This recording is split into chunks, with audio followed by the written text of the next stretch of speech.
everyone, welcome to my YouTube channel, Math Hack.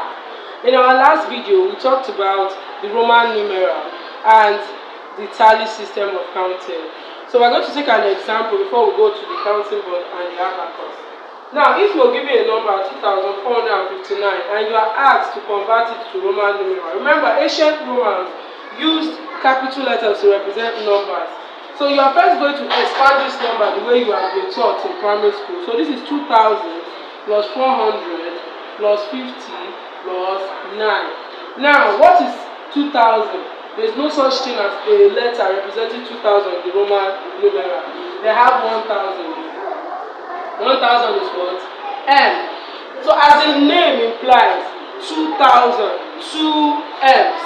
So you have your M plus 400. 400 in Roman numeral is what? CD. Remember what I said in my previous video?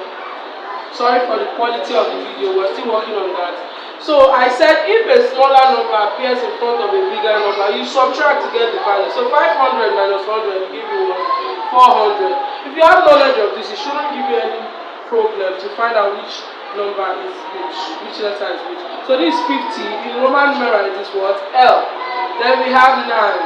9 in Roman numeral is IX. Look at that, my theory, right? 1 is in front of 10. So that is 10 minus 1, which gives you 9. So what you are going to do is plus CD plus L plus IX. Can you see the way I did it? Then you join it together. It becomes MMCDLIX.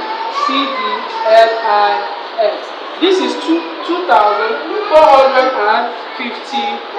in Roman numeral.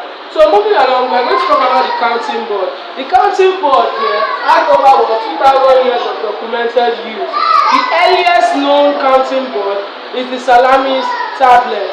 Archaeologists initially thought it was a gaming board. It's a kind of slab that has horizontal and parallel lines that show place value. The ancient Greeks and Romans used the counting board. Nowadays, I think it's just something that children use to learn how to count. Right? So moving along, the counting board is a precursor to the abacus. The abacus looks like this in your textbook. This is how they usually write it. It's a slab that has rods and beats that move up and down a rod. You understand? That they use it to make simple mathematical manipulations. Right? So the word abacus itself originated from a word abax, which means a flat surface. So now you just have to count the beats. In this case, 1, 2, 3, this is 3. 1, 2, 3, 4, this is 4. 1, 2, 3, 4, 5, 6, this is 6, and this is 4. So you have 4,643. So this is the number being represented by this abacus, right? And this is what you will meet mainly in your textbook. So in another video that I'm going to make, we are going to move forward to the place value and how to know what is the position of each number in a given number. Thank you for watching today's video. I hope you